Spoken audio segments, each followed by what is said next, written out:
Hello, this is Cate Stillman with the Yoga Healer Podcast. Welcome back. And in this series, I'm in my Master of You book launch. And if you're listening to this, chances are you can get the book on pre-sale or for sale on Amazon right now.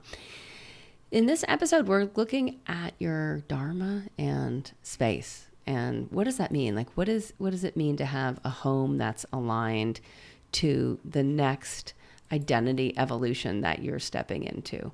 What does it mean to organize your home in a way that helps you step into who you want to become next, that actually facilitates you experiencing deep rejuvenation and deep order in aligned action? So that's really where we go with space element, is that your Dharma is involved with identity evolution. We covered that in the last episode on what is the mindset of Dharma? What are the ethos or some of the perspectives that actually facilitate you stepping into a more purposeful, more deeply meaningful, more deeply aligned life? What is the life beyond your wildest dreams? And where are your ambitions leading you? The ones that make the world a better place, not just for yourself, but the bigger ones, a life of purpose, a life of meaning, a life of legacy. When I think of the greats, like people who led just truly great lives that did great things, it's like, wow, right? That's a big Dharma. They stepped into a big Dharma and it caused them to have to surrender their ego time and again. So we can create a living atmosphere that actually pulls forward ourself into our higher self. And that to me is what space element is all about. So again, Master of You is about Dharma. It's about your life purpose. And we use the 5 elements of really any indigenous culture. In this case, I'm pulling directly from Ayurveda. And we look at what are the 5 elements as superpowers. And right now we're looking at the superpower of space, which the yogis call Akasha. Right. And Akasha has the experience of this limitless potential. Think of outer space and the expansive nature that you live in a universe and a multiverse that's expanding. And when scientists study space, what we keep finding is space is bigger and expanding faster than we thought. We keep having that discovery. The more deeply we study space, the more we're like, wow, it's expanding faster than we thought. It's bigger than it's not just this universe, it's multiverses. There's multiverses of multiverses. This thing's huge. So that feeling of growth, of potentiality, of expansion, of the subtleness of it, of who you can become next is bigger and getting bigger all the time. Brighter, that your future can be brighter. Now, is your home or any of the environments that you can control, which might be, for me, once upon a time, it was a little tiny 13 by 9 foot trailer. That was home for me. And other times it was a room in an apartment. And other times it was, a whole house. Now it's 2 homes, right? It's what are the spaces that you can control? What are the spaces that you can shape to nurture your identity evolution? That's what we're going to get into in today's episode. And it's part of the space chapter. It is the space chapter in Master of You, my newest book. So some of the keywords that came up when we were looking at home and what people are searching for on the internet intersects with this chapter is around organizing our home. So there's a lot of people searching for, how do I organize my home? How do I live clutter-free? How do I declutter my home? What are some of the benefits of living free of clutter? What are some tips to stay organized at home? Where do I even start with getting organized at home? Now, from coaching members and Master of You of the course, which is called Awake Living, what we found is that it's actually the easiest place to start. All right. So up till now in these episodes on Master of You, I've talked about what is Dharma? That was the first one. The second one is what are some of the perspectives or mindsets or ethos that actually help you step into a more aligned life, a life that is deeply purposeful, deeply on point for you. And so that is all applied now to home. How do you organize your home for identity evolution, for who you want to become next? And so that if your home pulls you forward, how you want to organize your home or declutter your home, that becomes actually the easiest element to work with first. And the reason why is because it's very physical. So where space seems super etheric, right? That's sort of my sound of space. Where space is deeply etheric, like your stuff is very physically concrete, but you can arrange it in a way that your space holds the vibration of potentiality, that your space holds the vibration of your future self. And that's really where the magic happens. That's really where the gold is. So let me read a little bit on space from Master of You. A master of space element experiences unencumbered personal freedom and creativity. To get there, you will shape the spaces you inhabit with intentional design. Space is the surrounding area, the vibrational atmosphere between structures. The subtlest element in the system, space, is referred to as ether, as it has an etheric quality. What is in a space alters the atmosphere. You want the right amount of space and the right quality of space. For example, when you overeat, you decrease space in your stomach, disrupting good digestion. When you overcrowd your desk or your calendar, you decrease focus. Your living spaces, working spaces, and even how you organize your refrigerator or the trunk of your car reflects your relationship with space element. Notice the atmosphere when you walk into a room.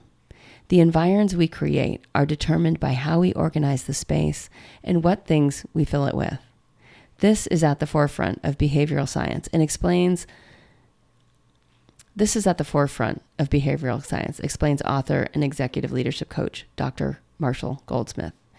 If we do not create and control our environment creates and controls us. How the space is constructed facilitates certain behaviors. If your fridge is clean and organized with ready-to-eat vegetables, fruit in plain view, and prepared foods to the back, you'll be more likely to eat fresh fruit and vegetables. If you leave your desk with a short prioritized to-do list, you are likely to take action when you return. So what I'll do is read some of the competencies of Master of Space next. And as I do, what I want you to think of is, what do you desire to experience next in your space? I want to live and work in inspired spaces. I want to design my space to support the habits I want. I want to save money by not buying extra stuff. I want to live in a clutter-free space and get my family on board. I want to surround myself with only possessions that add value, meaning, and direction to my life. So with space, you have the opportunity, you have the freedom, you have the power to design for that which pulls you forward. And how you decide, like how do you decide like what stays and what goes, right, is part of the question. There's so much stuff in your space that's connected to outdated identities, like identities that you actually don't want to reinforce. And having that stuff in your environment, having that stuff in your home, that vibration is still there. That vibration is contributing to the overall vibration, and it's actually pulling you backward. And this is where sorting through your stuff, through all of your stuff at the level of resonance, of like what actually has the vibration of your future rather than the vibration of past identities, right? What has the vibration of your future identity? Understanding that space is akasha. Akasha is based on resonance. It actually corresponds to sound. It corresponds to the ears. In Ayurveda, every element is correlated to a sense organ, and it's based on the vibrational frequency. And the vibrational frequency of space is super light. It's the subtlest of all the elements. And when you're in a space that uplifts your spirit, and you know what it's like you walk in somewhere, or maybe it's outside in the forest or wherever, like think of a space and then actually think of an indoor space, like one that's been cultivated by humans, that you get this hit of like, I'm at home here and I can expand here. I'm inspired and grounded. Right? Though that has the quality where you're svastha, you're seated in yourself, and you're in full contact with potentiality of like who you're becoming next. That's a space that uplifts you. That's how you want to design all of your spaces. Now, some of you might be thinking, sounds good, but the problem is all the people I live with. Right? What do we do with all the people that we live with? How do I get my family on board? And this is the thing, is it is a family skill. And it is what I found through coaching course members through this in Awake Living is that it's something that can happen really quickly, and it's something that can happen seemingly very slowly and take forever. The important thing is that it happens. The important thing is that the family gains the skill to create the kind of environments for the family to thrive, right? And this is where having family ethos, I went through the ethos of mastery of you. Some of those ethics might be part of your own family ethics. And in part of the book, in Mastery of You, you go through like, what is your culture code? Like, what is your family's code? What are your family values? And that can help you orient. So one of our family values and family, Cate, Winston, and Indy, and Duke, the cat, cohabitating together, is that everything has one place. It's just one of our values. Like, there's a place for everything, and everything has one place. And what that helps us do is just like, if something is not in its home, it's basically creating dissonance in the space rather than resonance. And this might sound like absolutely anal to some people out there, but what it enables is for us all to be in touch with what a deeply rejuvenating environment feels like, a deeply organized environment that allows us actually much more clear thinking and connection, like clear connection for being. When stuff is getting in the way, it's really a problem. Now, what a family can do as well, or an individual, is really pay attention to like, what are the qualities you want your space? So the word for quality in Sanskrit is guna. And the gunas are they add up, right? Like they create the essence of an experience. And so when you look really, when your family looks at like, how do you want your space in this next phase of your life? Not forever and ever and ever and ever, but like, how do you want this space to be for this next phase of your life? And it should really align to what the ambitions of the family are, like what you want in general next together. And what this does is it puts us much less in a reactive relationship to life and much more in a proactive, that like, we get to choose our environment. We get to design our environment. I do it based on the seasons, which correlates with quarters in many parts of the year, like our seasons, like we've spring, summer, fall, and winter, right? That we're in this quarterly pulsation. So what do we want? What do we want next in our space? And what happens is, well, at first it might feel like an imposed system. What happens is it becomes a natural skill, just like our daily habits of brushing our teeth. At first you teach a child to brush their teeth. You're imposing a habit. And then what happens is the child brushes their teeth regularly. The child grows into an adult who gets really bummed when they forget their toothbrush and they can't brush their teeth because they're traveling and they've got the toothbrush, and they go and find a toothbrush, right? They ameliorate the situation. So with space too, for those people that actually travel a lot, you learn this skill so that you can cultivate space in any atmosphere that you're in alignment with the qualities that you want to experience most. As you gain skillfulness with this superpower of designing spaces for resonance, what you find is that like the experience of like feeling at home wherever you are, that increases and you become much more adaptable. All right. So when you look at wanting to do great things, for those listening who are like, I have a bigger dharma, I want to play a bigger game, I want to step it up, it's time to get serious about your space. It's time to like get serious about letting your future self sort through everything. And Marie Kondo does a great job of outlining like how to go through every item of clothing all in a go, how to go through every book in your home all in a go, how to go through every piece of paper, how to go through all things kitchen, how to go through all things categorically, all electronics, all paper clips, all in a go. And you organize by category. And that's just freaking brilliant. Instead of organizing by room, you organize by category and you get control of your categories. The first time I did this, I probably would reduce my wardrobe by like 50%. I reduced my books by about 70%. And that was intense because I was giving up some identity evolutions, as in really professional identities, like where I was a body worker and an Ayurvedic practitioner, and I was stocking all these herbs and all these books and all this equipment. And as I went categorically through this process of letting my higher self sort my stuff, letting my future self sort, I was able to process the emotions associated with the memories attached to the items. And it enabled me just to like let stuff go and step into who I am now as, a person that's growing a global movement and has bigger projects. We're starting the project of Healer Con next, this conference that'll take place in 2021. You're all invited. It's going to be amazing.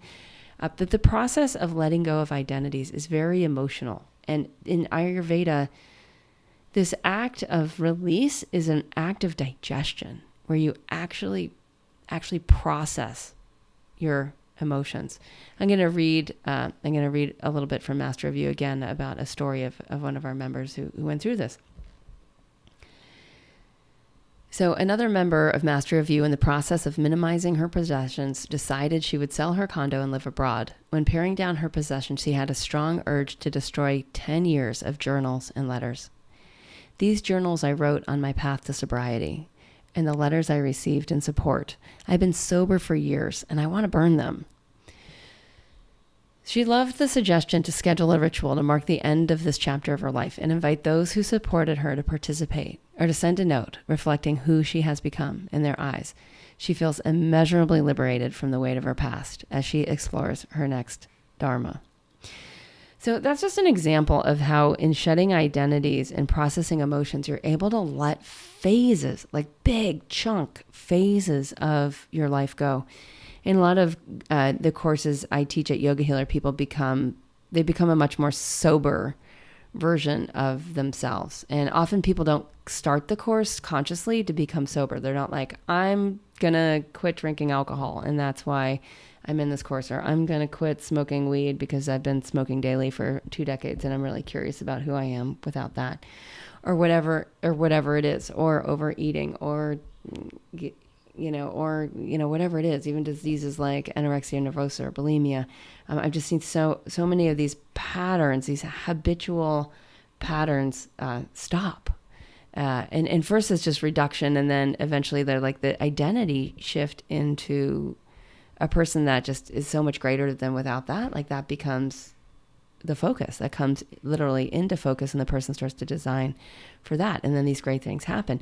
So after the great things have happened and have stabilized, there's usually a desire to like really release that past identity. And yet there's usually still stuff in the house and home that are pulling back, or simply distracting, or simply taking up space. And in yoga, there's these 2 words that are really helpful, and they're linked to Buddhism. And one is dukkha, and dukkha is the name of my cat. It also means dirty space. It means, and it also means suffering.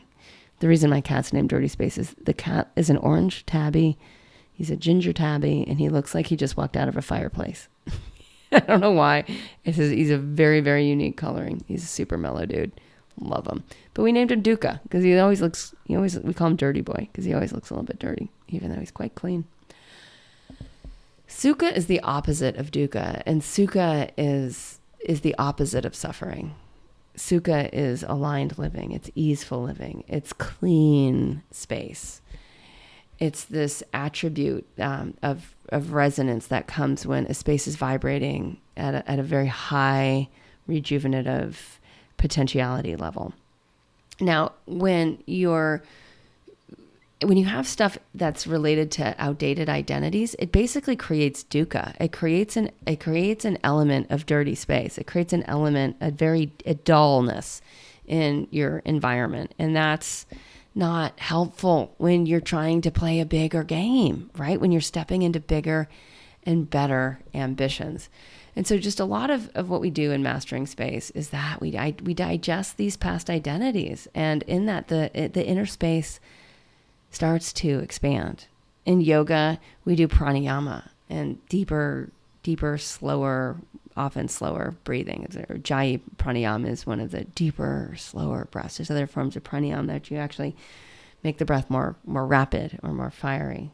The whole process is that you can use prana, you can use the life force itself to expand the experience of space inside. And the more we do yoga, and we know this, the yogis out there know this, the more you do your practices of sitting and breathing, of sitting in silence, of conscious movement on the mat, coordinated from the breath, the more refined you want your atmosphere. So let's just take a moment and actually repronify our inner space. And that'll help us actually see our outer environment, see what's in alignment and what's out of alignment. So allow yourself, if your legs are crossed, to uncross your legs. If you've been sitting, you might do this standing. If you're standing, you might do this sitting. Spine long, feet on the ground. And let your exhale be a little longer and slower. And then let your inhale come into that space that you've created, filling from the bottom of your lungs to the middle, to the top of your lungs. And then pause and feel this fullness of breath. And then slowly start the exhale from top of your lungs to middle, to bottom. And use your abs. Use your abdominal muscles to actually squeeze the breath out. And then pause in the emptiness. And notice how you're using muscles. You're using your abs and your intercostal muscles, the muscles between your ribs. You're using the muscles working with the diaphragm to simply create clean space, sukha, in your inner body. Repeat this for a few cycles, clearing your inner body space, feeling your cells circulating prana. And you're building up a reservoir of resonance in your inner body that helps you organize your outer space, so that you'll actually be much more adept in what stays and what goes and what belongs where, so that stuff doesn't get in the way of your future self, that your stuff actually pulls forth who you are becoming next.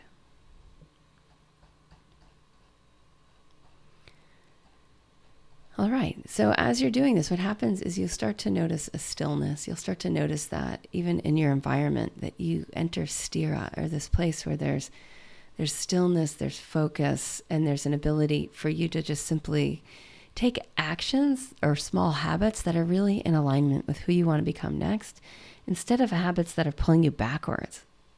And that's really what happens in mastering space. You want to master space because it facilitates all the other things. It facilitates time. It facilitates ambition. It facilitates flow. It facilitates your body habits, those other 4 superpowers, those other 4 elements that we will align next. So this has been a podcast with me, Cate Stillman, on my newest book release, Master of You. If it was helpful, or if you think of someone who like, so-and-so needs to hear this, maybe it's your partner, maybe it's your best friend, maybe it's your colleague or co-worker, maybe it's a friend from down the street, please, please, please share the show. The way the show grows and the way we get to keep it free is from sharing. So please share this with someone that would be helpful. And please, please order Master of You. Any feedback on the podcast, you can send a podcast@yogahealer.com. It'll make its way to me. Any questions that you want to ask me, you can also send a podcast@yogahealer.com. And I would really look forward to hearing from you. I hope you like the book. And on the next show, we're going to get more into what are the body rhythms, earth element. What are your superpowers to empower your physical body to be more resilient and more adaptable to take on a deeper dharma? So that's in the next episode. If you missed the last one on the ethics of Master of You, or the one before that on what is dharma, please listen. I think it'll give you a much fuller picture of you and your own next chapter of your life. Namaste and have a great day. If you want to do a dream session, go to yogahealer.com/dream. On the form, tell them you're a podcast listener. Tell them you're listening to this episode and you want a dream session to explore your next phase of Dharma.